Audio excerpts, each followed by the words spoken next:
que as bênçãos de Jesus recaiam sobre nós, abençoando as nossas vidas, abençoando os nossos lares, as nossas famílias.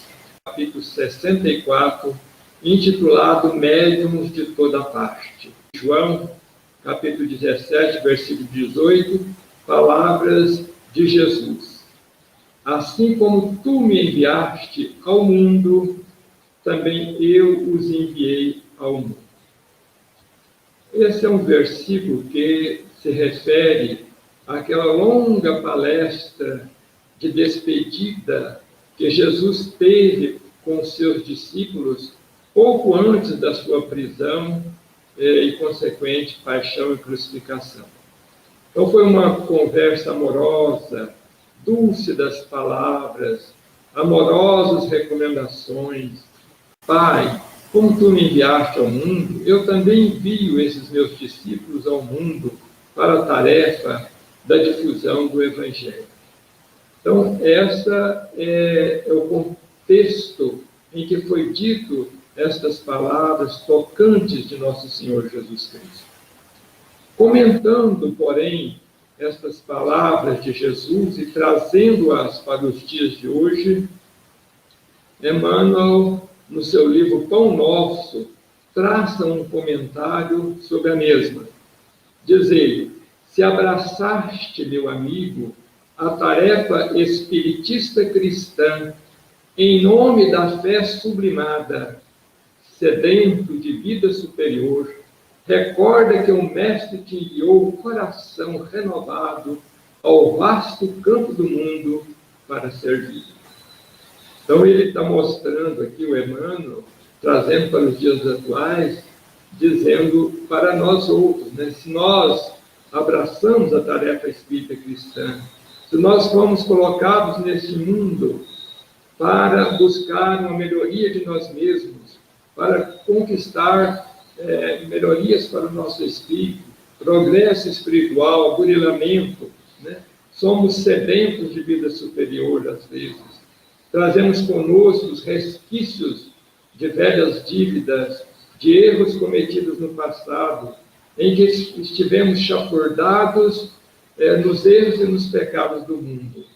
Mas certamente nos dias atuais, nós que abraçamos a tarefa espiritista cristã, trazemos conosco o coração sedento de vida melhor, de uma vida mais equilibrada, de uma vida mais espiritualizada.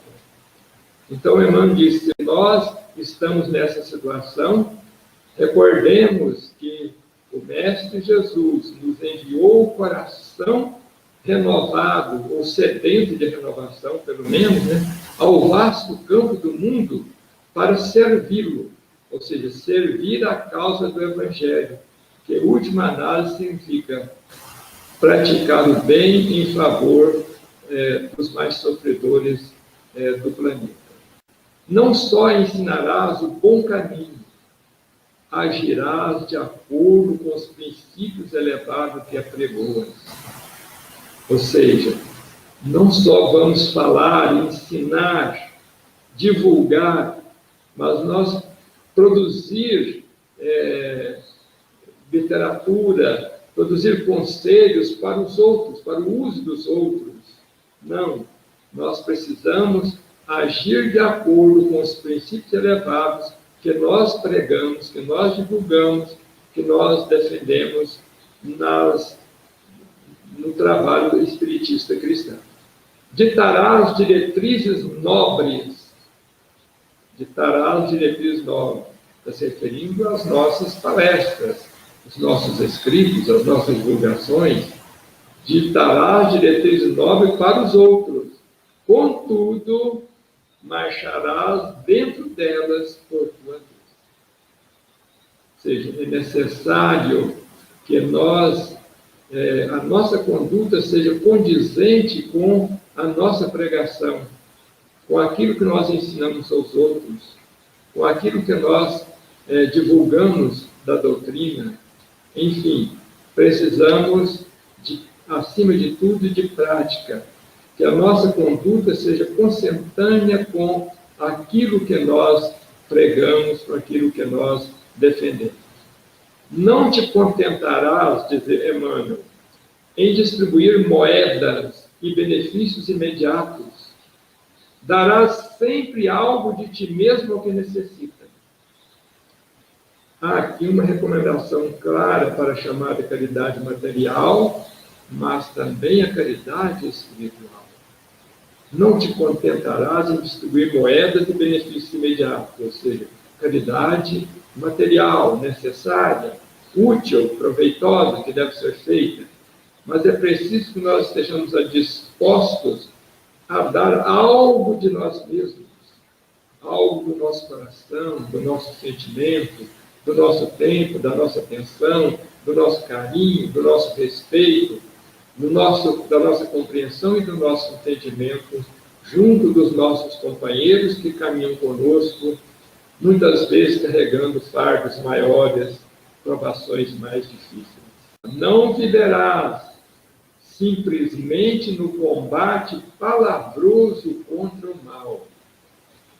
Reterás o bem, semeando-o com todos. Então, palavras são simplesmente palavras. É necessário que aquilo que a gente fala seja vivenciado. Pregação sem exemplo, nós podemos dizer que é cheque sem fundo. E nós não podemos nos permitir esse tipo de situação que nos coloca na condição da chamada figueira seca, né? Figueira que não produz nada. Ora e vigia, ama e espera, serve e renuncia. Se não te dispões a aproveitar a lição do Mestre Divino, a lição de Jesus, afeiçoando essas lições à nossa própria vida, afeiçoando os seus ensinamentos à nossa vivência diária, a nossa fé terá sido vã. Ou seja, estaremos naquela condição da figueira seca, né? Da figueira improdutiva que se refere o Evangelho, que se refere o ensinamento de Jesus. No capítulo 19, o item 9, esse capítulo é intitulado A Fé Transporta Montanhas. A figueira que secou é o símbolo dos que apenas aparentam propensão para o bem, mas que, em realidade, nada de bom produzem. Todos conhecem o símbolo da figueira improdutiva, né? Na qual Jesus procurou frutos e não a encontrou. Então, esse é o símbolo do cristão que só tem aparência, que só tem belos discursos, belas palavras, mas não tem conteúdo e vida, né? Comentando essa parte da figueira que secou, Kardec prossegue nesse mesmo capítulo esclarecendo que a figueira que secou é também um símbolo do quê? Dos oradores que mais brilho têm do que solidez, cujas palavras trazem superficial verniz de sorte que agradam aos ouvidos, sem que, entretanto, revelem, quanto perscrutadas, algo de substancial para os corações. Então, esse esclarecimento é de Kardec, na continuação desse item 9 do Evangelho segundo o Espiritismo, do capítulo 19. Diz ele que a figueira seca é também um símbolo dos oradores, que tem muito brilho, quer dizer, palavras, belas palavras, oratória brilhante, né? Mas cujas palavras só têm um verniz. E quando vão ser melhor analisadas, não tem conteúdo. Servem para agradar os ouvidos, mas não tem algo de mais substancial, de mais profundo, de mais espiritualizado, que contenha realmente ensinos verdadeiros. A figueira seca simboliza também todos aqueles que, tendo meio de ser úteis, não são. Tem meios, tem maneiras, tem facilidades, tem recursos, tem tempo, tem cultura, tem inteligência, tem, às vezes, uma situação de evidência na sociedade, que tem em si todos os meios de ser útil, mas não são. Simboliza também todas as utopias, todos os sistemas ocos, quer dizer, vazios, todas as doutrinas carentes de base sólida. Então, todo sistema que só fala coisas bonitas, superficial ou rebuscadas, mas quando você vai passar aquilo a fundo, procurar a essência daquilo, está tudo vazio, não ensina nada, não conduz a nada. É isso que ele está dizendo. A figueira que secou também é um símbolo dessas coisas. São árvores cobertas de folhas, porém baldas de fruto. São árvores apenas belas, com folhagem, vigorosas, bonitas, grandes, imponentes, mas que não dão fruto nenhum. Então é preferível uma árvore pequena, mais simples, mas que produz os frutos para a nossa alimentação. Como se define a mediunidade na doutrina espírita? Em palavras mais simples, usando as minhas próprias palavras, diríamos que é uma faculdade que permite o intercâmbio entre encarnados e desencarnados, entre o mundo material e o mundo espiritual. Mais simples seriam isso. Mas busquemos em Emmanuel, no livro Consolador, questão 382, a mediunidade é aquela luz que seria derramada sobre toda a carne e prometida pelo Divino Mestre aos tempos do Consolador, atualmente em curso na Terra. Então, a mediunidade é uma luz que seria derramada sobre toda a carne e que foi prometida pelo Divino Mestre, aos tempos do Consolador. O Consolador, atualmente em curso na Terra, que é a doutrina espírita, surgida no século XIX, em 1857, com o lançamento do Livro dos Espíritos, o trabalho de Allan Kardec. Então, Allan Kardec nos trouxe o conhecimento dessa faculdade tão importante que nos permite o intercâmbio com a vida espiritual e que reflete ou que revive para os dias de hoje as práticas do profetismo dos primeiros tempos do cristianismo nascente, que os cristãos tinham tanto conhecimento e tão largamente era praticada, conforme nos dá notícia a epístola de Paulo aos Coríntios, quando ele fala, por exemplo, da diversidade dos carismas.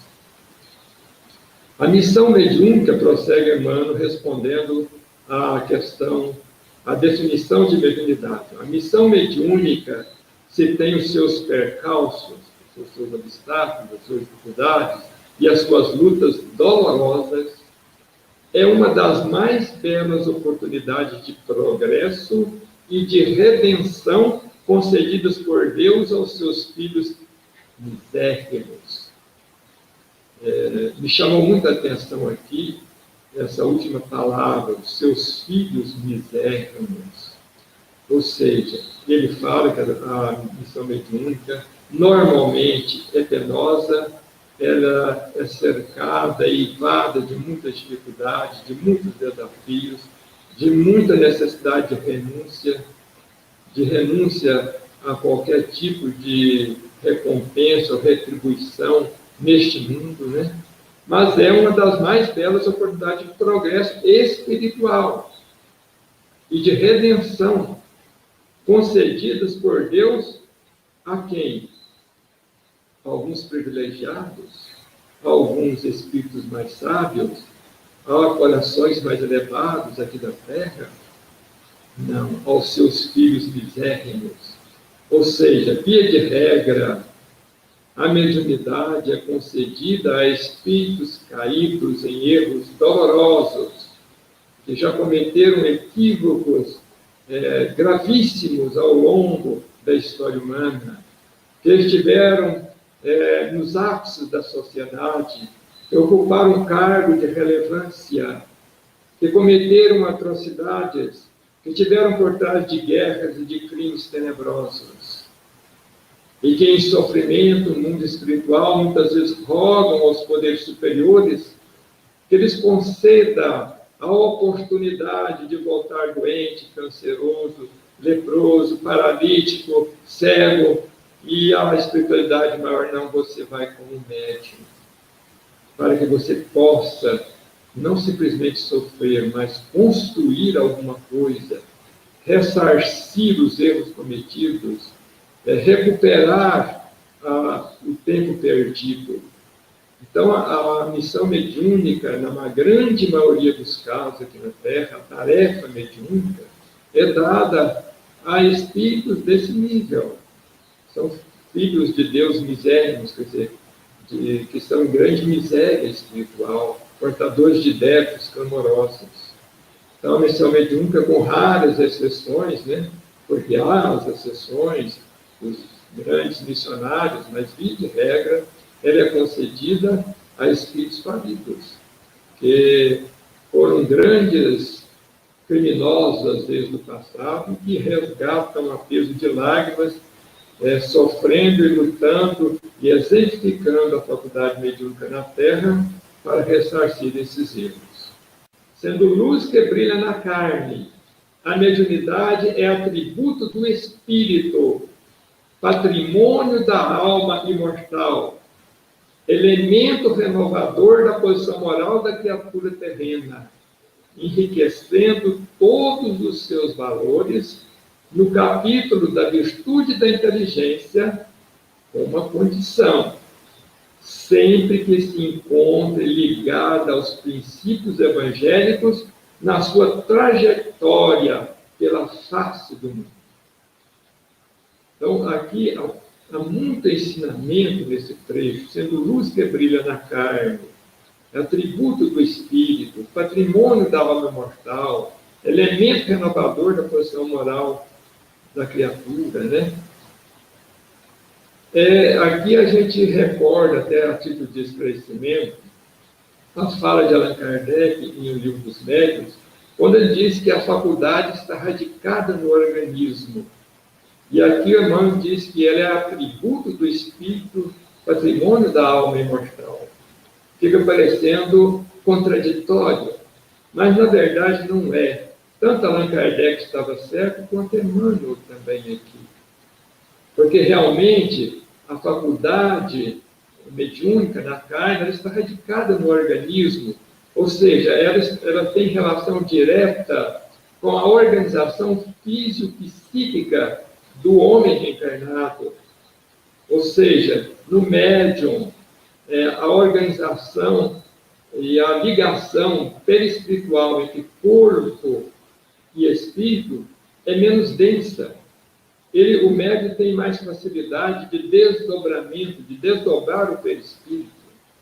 Por outro lado, também, existe mais facilidade no campo sensório, no campo do cérebro, do sistema nervoso e da epífise, que é uma glândula do cérebro, tão bem estudada por André Luiz no livro Nos Domínios da Mediunidade. Então, realmente, a faculdade, ela é orgânica nesse sentido. Está radicada no organismo por essa organização entre perispírito e corpo aqui na Terra. Não propriamente que ela seja das células transitórias do corpo carnal. Mas ela é atributo do espírito, porque é o espírito que é capaz de intermediar. O espírito que sente, o espírito que é capaz de decodificar a mensagem mente a mente com o comunicante. Então, é realmente um atributo do espírito, patrimônio da alma imortal. Brilhando na carne, como diz aqui, sendo luz que brilha na carne. Tem razão, Emmanuel, que vê que ele está plenamente de acordo com a definição de Allan Kardec, quando fala que que a mediunidade está radicada no organismo. Mas aqui ele diz mais, E ela é capaz de enriquecer todos os valores no capítulo da virtude e da inteligência do ser reencarnado, sempre com aquela condição, sempre que esteja ligada, quer dizer, esteja a serviço da prática do Evangelho na Terra, na sua trajetória pelo mundo, visando sempre o bem-estar do próximo, a prática do bem, da luz, do amparo, do consolo, da esperança, do atendimento, da caridade junto aos que sofrem. Em assim, fazendo, o médium realmente se candidata a uma situação espiritual bem melhor quando do seu retorno à vida verdadeira. No livro da Esperança, o texto começa, entre aspas, os médiuns são intérpretes dos espíritos. Interpretam, são meio de comunicação com o espírito. Eles interpretam os espíritos. É por isso, quando a gente fala intérprete, é bom que se esclareça isso aqui, porque médium não é microfone. O espírito não pega o microfone e fala. O espírito, ele coloca o seu pensamento em sintonia com o do médium, e o médium interpreta o seu pensamento e passa a mensagem. Assim, é possível que, por exemplo, um espírito que na última encarnação esteve na Alemanha, que não sabe falar português, pelo menos na situação em que está, e que se comunica com um médium aqui no Brasil, e o médium transmite a sua mensagem em português, e a gente conversa com ele, e ele também entende o que nós estamos falando em português. Então, os médiuns são intérpretes dos espíritos nesse sentido. Não é um microfone, é mais complexo, é mais engenhoso o processo da mediunidade. Representam para eles, os espíritos, os órgãos materiais que lhes transmitem as instruções. Então, os espíritos precisam do médium para transmitir a sua instrução, porque sem ele não consegue transmitir a sua palavra, o seu pensamento, por causa da questão da diferença de vibrações entre um encarnado e um desencarnado. Daí serem os médiuns dotados de faculdades para esse efeito. Os médiuns possuem essa faculdade para serem intérpretes dos espíritos, para traduzir o pensamento dos espíritos. Nos tempos modernos de renovação social, cabe-lhes aos médiuns missão especialíssima. Nos tempos modernos, tempos que nós estamos vivendo, da transição planetária, né? Os médiuns são árvores destinadas a fornecer alimento espiritual aos seus irmãos. Então, como nós carecemos do alimento material para a sobrevivência do corpo, enquanto espíritos imortais, nós carecemos em muito do alimento espiritual para os nossos corações, para as nossas vidas, a fim de que nós possamos suportar o peso das dificuldades, das provações, das lutas terrenas. É imprescindível contar com esse alimento espiritual. Multiplicam-se os médiuns em número para que haja alimento farto. Há grande número de médiuns reencarnados, sobretudo no Brasil, nós sabemos disso, né? Com essa finalidade de servir a causa do Cristo na Terra, sendo intermediário dos espíritos e propiciando a esses espíritos encarnados e desencarnados o alimento espiritual.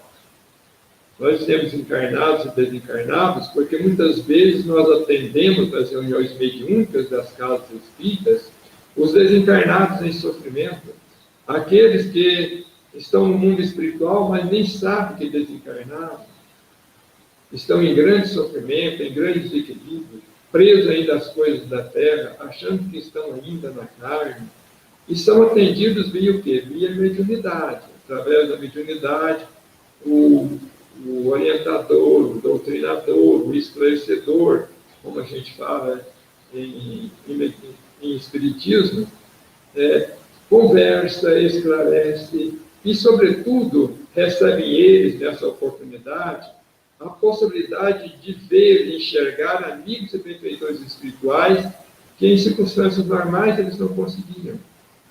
São pessoas, espíritos elevados que os amam, corações queridos, das quais eles se apartaram em função da sua condição vibratória negativa, e que nessas oportunidades, nas reuniões mediúnicas do Espiritismo cristão, conversam com eles, fazem-se visíveis a eles, abraçam-os carinhosamente, retirando-os em seguida para serem levados às instituições de amparo espiritual, confortando-lhes os corações, mostrando a eles a importância, por exemplo, do perdão para com os erros que eles foram objetos em muitas ocasiões, que os fazem continuar, muitas vezes aferrados a ódios, a desejo de vingança.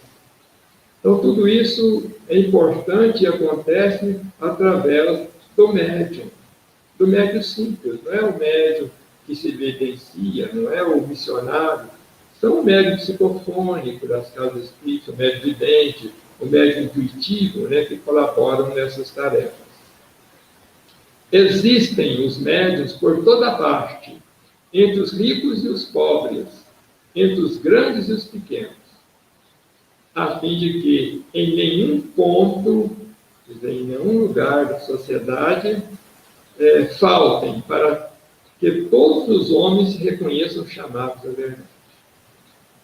Então, os médiuns existem em todos os graus da sociedade, em todas as situações sociais, tanto na pirâmide, lá em cima, na sociedade, quanto entre os mais humildes, os mais simples, o que é até mais comum existir no meio desse, porque são os que mais necessitam, a fim de que não falte alimento espiritual para ninguém, porque todos os homens, ricos ou pobres, simples ou pequenos, todos esses são chamados, neste momento, a tomar uma posição melhor durante a vida para a transformação moral da sociedade que nós vivemos, do planeta que nós vivemos, e com vistas também à nossa felicidade futura, espiritualmente falando.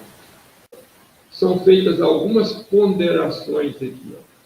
Se, porém, desviam do objetivo providencial a preciosa faculdade que lhes foi concedida, os médios não aplicam corretamente a faculdade para os objetivos do bem, da caridade, se desviam desse objetivo potencial, se a empregam em coisas fúteis ou prejudiciais, quer dizer, coisas sem importância ou até prejudiciais, permitindo que a mediunidade seja utilizada para expedientes mesquinhos aqui da Terra, para objetivos inferiores, se a colocam em serviço dos interesses da Terra, dos interesses mundanos, dos interesses corriqueiros.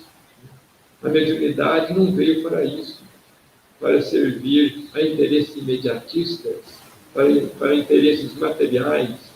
É uma faculdade sublime, uma faculdade santa que santamente deve ser exercida, conforme nos têm orientado os grandes mentores da doutrina espírita. Se ao invés de frutos sazonados, de frutos doces, amadurecidos, dão maus frutos, frutos que não servem para a alimentação, os frutos da ganância, os frutos do erro, os frutos da maldade, se recusam a utilizá-la em benefício dos outros. A faculdade é dada para que utilizemos dela em benefício dos outros. Se nós fugimos desse objetivo, se recusamos a utilizá-la nesse sentido, ou se nenhum proveito tiramos dela no sentido de nos aperfeiçoarmos, só seremos, então, comparáveis à figueira estéril, que é aquela colocada logo no início do texto por Emmanuel, retirada do Evangelho segundo o Espiritismo, mas que, em última análise, é uma figura do Evangelho do Novo Testamento de Nosso Senhor Jesus Cristo, a questão da figueira estéril. Aí, eu disse que o texto começou entre aspas, e aqui fecha aspas. E aí Emmanuel comenta o seguinte: essas considerações tão ricas de oportunidade, à frente da extensão constante das tarefas espíritas na atualidade, não são nossas. Veja, meus irmãos, por que eu disse que estava entre aspas? Porque não foram escritas por Emmanuel, não. Ele está dizendo aqui, são conceitos textuais, quer dizer, tirados literalmente da obra de Allan Kardec, no item 10 do capítulo 19 do Evangelho segundo o Espiritismo, escritos há quase um século. Aqui ele diz escritos há quase um século, porque isso foi psicografado em 1964. Então, hoje diríamos que escritos há mais de 150 anos. Essas palavras que acabamos de ler são considerações não de Emmanuel, mas de Allan Kardec, no Evangelho segundo o Espiritismo, escritos, portanto, há mais de 150 anos. São considerações ricas de oportunidade, né? Atualíssimas, da maior importância para o momento em que nós estamos vivendo, em que, infelizmente, muitos médios desviam-se do caminho certo, se transformando em motivo de vergonha para o nosso movimento, de escândalo perante a sociedade. Infelizmente, isso acontece, porque a faculdade mediúnica, ela é dada a todos. Ela não tem como mediunidade apenas os santos, muito pelo contrário. Nós vimos lá que ela é concedida, segundo Emmanuel diz, aos seus filhos misérrimos, os filhos misérrimos de Deus. Que, via de regra, somos todos nós, que já cometemos muitos erros em outras vidas e que renascemos na doutrina espírita para o resgate imprescindível. Através dos séculos, muitos admitiam o intercâmbio entre os homens da carne e os espíritos no espaço. Contudo, isso é André Luiz falando no livro Opinião Espírita, contudo, somente Allan Kardec definiu a prática mediúnica, inaugurando nova era para a vida mental da humanidade. Então, a faculdade mediúnica, ela praticamente nasceu na Terra com o próprio homem. Ela é tão antiga quanto o próprio homem. Naturalmente que ela vem se desenvolvendo e aprimorando cada vez mais, à medida que o homem vai também se aprimorando. Mas antigamente ela não era conhecida. Ou tinha outros nomes, ou estava cercada pelo misticismo, estava envolta pelo véu da alegoria, ou estava incrustada nos planos da superstição, das cerimônias exteriores, das práticas cabalísticas. Contudo, Allan Kardec definiu a prática mediúnica, inaugurando nova era para a vida mental da humanidade. Ou seja, Kardec a retirou dessa situação de incompreensão e deu-lhe cidadania cultural. Deu-lhe cidadania cultural, ou seja, a mediunidade não é mais vista como algo supersticioso, algo misterioso. Não, é uma faculdade do homem, clara, facilmente entendível, facilmente estudada. Então, Allan Kardec trouxe ela para o âmbito do entendimento, da racionalidade. Ele, que foi o bom senso encarnado, estudou-a profundamente, sobretudo na obra O Livro dos Médiuns, que é a segunda obra básica da nossa doutrina. Ali ele fez um estudo mais importante, mais completo da doutrina espírita sobre a faculdade mediúnica. Então, nossos respeitos e a nossa gratidão a Allan Kardec, o codificador da doutrina, que resgatou para os dias atuais o entendimento da faculdade mediúnica, a sua utilização para o bem, para a caridade, provém dos seus ensinamentos. A obra gloriosa do codificador trouxe como sagrado objetivo a recuperação do amor e da sabedoria, da fraternidade e da justiça, da ordem do trabalho entre os homens para a redenção do mundo. Essas palavras que acabei de ler são de Leopoldo Cirne, no livro Instruções Psicofônicas, num capítulo intitulado Lembrando Allan Kardec, a obra gloriosa do codificador. Trouxe como objetivo a recuperação do amor, da sabedoria, da fraternidade, da justiça, da ordem do trabalho entre os homens, para que possamos alcançar, na medida que o homem for capaz de absorver esse conhecimento, nós possamos alcançar a redenção própria e, consequentemente, a redenção da sociedade e do mundo em que nós vivemos. O sonho de todos nós, um sonho que nos parece um pouco distante ante a incompreensão da Terra ainda. Mas é preciso entender que as realidades espirituais, elas não estão adstritas ao imediatismo de uma vida, de uma reencarnação, em que nós muitas vezes raciocinamos em termos de tempo, assim pensando na nossa limitação existencial. Mas a obra gloriosa do bem será consequência, será resultado do trabalho dos séculos. Os médiuns são legiões. Funcionam aos milhares em todos os pontos do globo terrestre. São milhares. Não estão somente no Brasil, estão em todos os países do mundo, de uma forma ou de outra, mesmo naqueles lugares onde o espiritismo ainda não tem adeptos, a mediunidade muitas vezes está presente intuitivamente junto daquelas pessoas de bem que orientam o povo nessa ou naquela religiosidade evoluída, ou progressiva, ou edificante. Seja na administração, ou na colaboração, na beneficência, no estudo, na tribuna, na pena, no consolo, na cura, no trabalho informativo ou na operação de fenômenos. Vemos por aí, por todas essas citações aqui, que aqui nós temos que entender a mediunidade não somente no sentido da mediunidade ostensiva, que nós costumamos definir, mas aqui, desde que Emmanuel se refere à mediunidade de forma mais ampla, porque a mediunidade, de certa forma, é patrimônio de todos, e todos nós temos-la em forma intuitiva, em maior ou menor grau.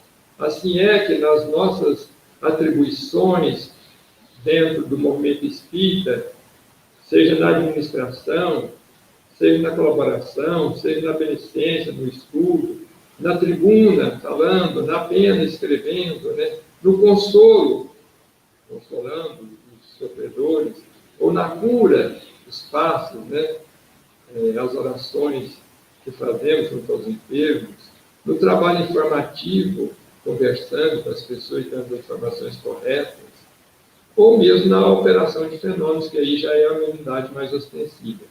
Mas em todas essas formas de atuação, a mediunidade está presente.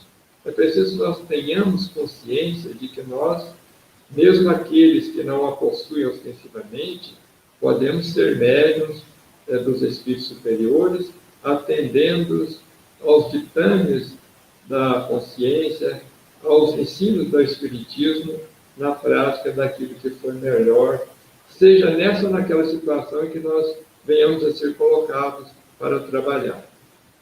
Todos nós somos convocados a servir com sinceridade e desinteresse na construção do bem, com base no burilamento de nós mesmos.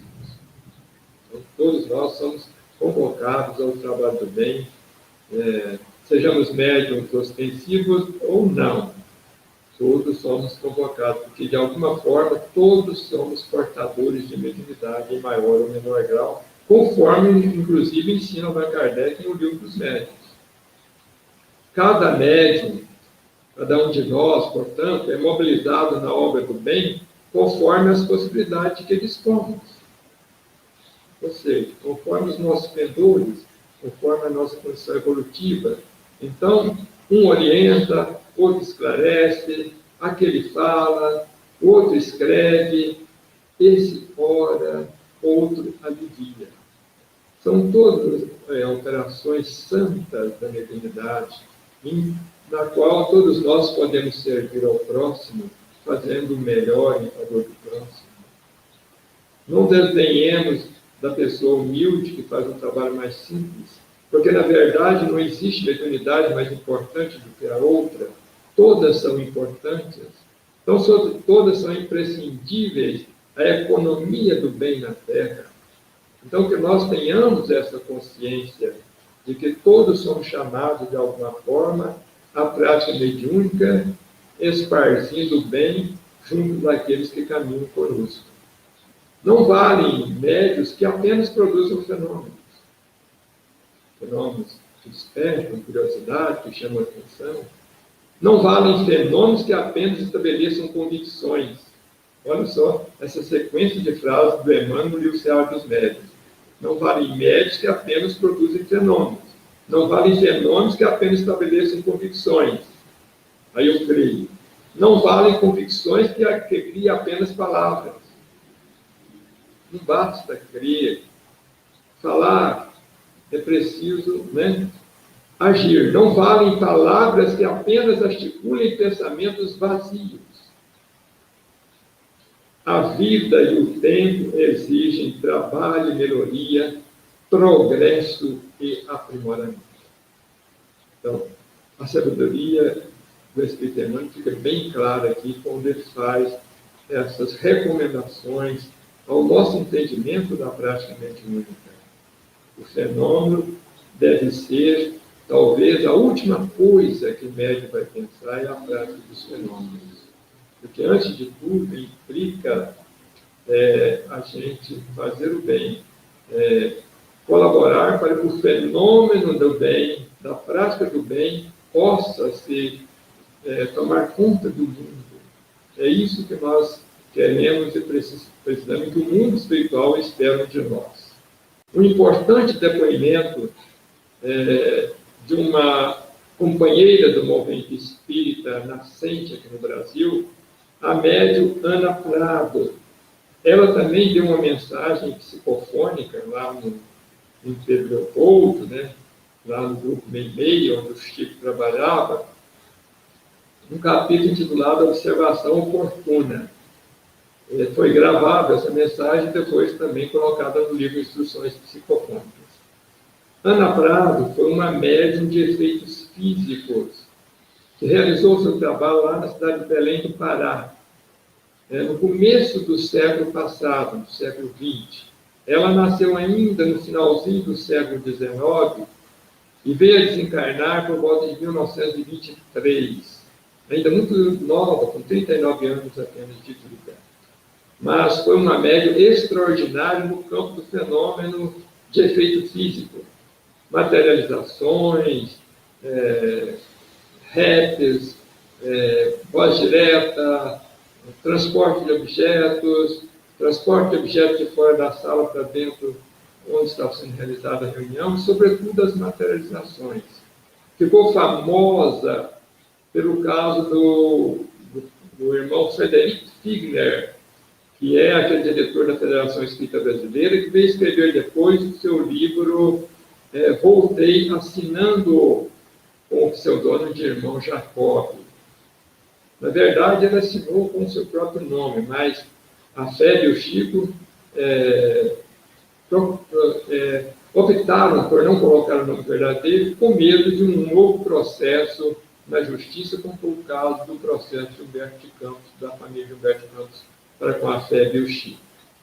Mas Frederico Figner havia perdido uma filha muito jovem ainda, Raquel Figner, a qual se comunicou, materializou lá em Belém do Pará para o pai e a mãe, que foram lá assistir às materializações em que a Ana Prado era médium. Então, foi uma médium extraordinária, que passou pelas mais diversas privações, digamos assim, ou provações, melhor dizendo, porque os experimentadores muitas vezes a submeteram a situações difíceis, por exemplo, como ficar trancada dentro de uma gaiola de ferro com cadeado, para provar que não era ela, que eram os espíritos que se materializavam. Não obstante, eu falava há pouco que o fenômeno não deve ser a coisa mais importante na mediunidade. Ana Prada, então, ela dá essa mensagem lá em Leopoldo, em que eu fiz apenas um recorte que eu vou ler para os nossos irmãos. Diz ela: recordemo-nos de Jesus, o intérprete de nosso Pai Celestial, que em seu apostolado divino reduziu quanto possível os fenômenos físicos ante a miopia crônica das criaturas e aumentou sempre mais as demonstrações de socorro à alma humana necessitada de luz. Lembremos, por exemplo, assim, exemplificando o que ela está dizendo aqui, que muitos pediram sinais ao Cristo. O Cristo nunca se preocupou em dar sinais aos fariseus que o tentavam com essas solicitações. Está certo que houve na sua vida os chamados milagres, chamados milagres, entre aspas, mas esses milagres em que consistiram? Consistiram em caridade para com os sofredores, cura para os cegos, cura para os leprosos, curas para os denunciados, chamados endemoniados, cura para os que estavam mortos, ou sob estado cataléptico. Foram junto dessas pessoas, desses sofredores, que o Cristo muitas vezes se permitiu a realização de fenômenos, mas visando sempre a cura.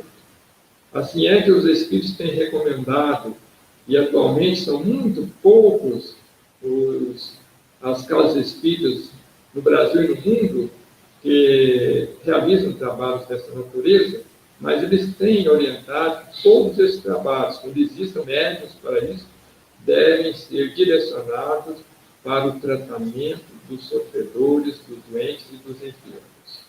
Então, esse é um depoimento de Ana Prado, muito importante, sobre a questão do fenômeno. Diz ela que, em torno da sua tarefa lá no Belém do Pará, ela nunca viu florescer a flor meiga do Evangelho da caridade. Eram curiosos apenas. Formaram convicções que não redundaram em conduta. Se não redundaram em conduta, não houve proveito para a sociedade. Todos os médios, diz Emmanuel, para realizar dignamente a tarefa que foram chamados a desempenhar no planeta, necessitam identificar-se com o ideal de Jesus, buscando para alicerce de suas vidas o ensinamento evangélico em sua divina pureza. Essa é uma recomendação de Emmanuel no livro do mesmo nome, que está só reforçando o que nós dissemos até agora. Acima de todos os médiuns, de todos nós, representando a escola sábia e imaculada, que não pode responsabilizar-se pelos erros ou defecções dos alunos, brilha a doutrina espírita na condição de evangelho redivivo, traçando orientação clara e segura. Então, se a mediunidade é um aparelhamento complexo, sensível e importante demais, nós temos na doutrina espírita o manual de instruções para lidar com essa aparelhagem. Médium sem doutrina quase sempre é alguém em perigo. A doutrina é o manual de instruções para o uso adequado, produtivo, edificante da mediunidade.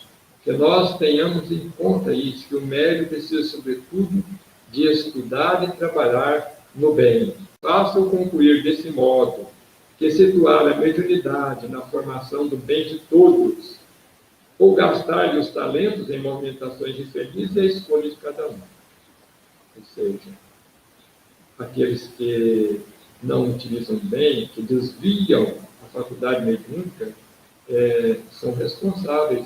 A doutrina não pode ser responsabilizada pelos erros que praticam. O prefácio do livro Estudando a Mediunidade, estudemos a mediunidade, pois sob as diretrizes kardecianas que nos traçam um seguro caminho para o Cristo de Deus, através da revivescência do Evangelho simples e puro, a fim de que a mediunidade médium se coloque realmente a serviço da sublimação espiritual.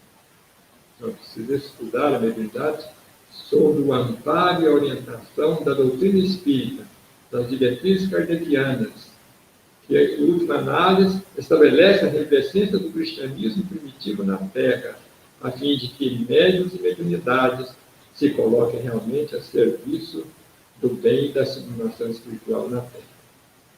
Assim terminamos, meus irmãos, agradecendo a todos e rogando ao Mestre amoroso e santo que continue abençoando a todos nós e o lar dos nossos irmãos que nos ouvem.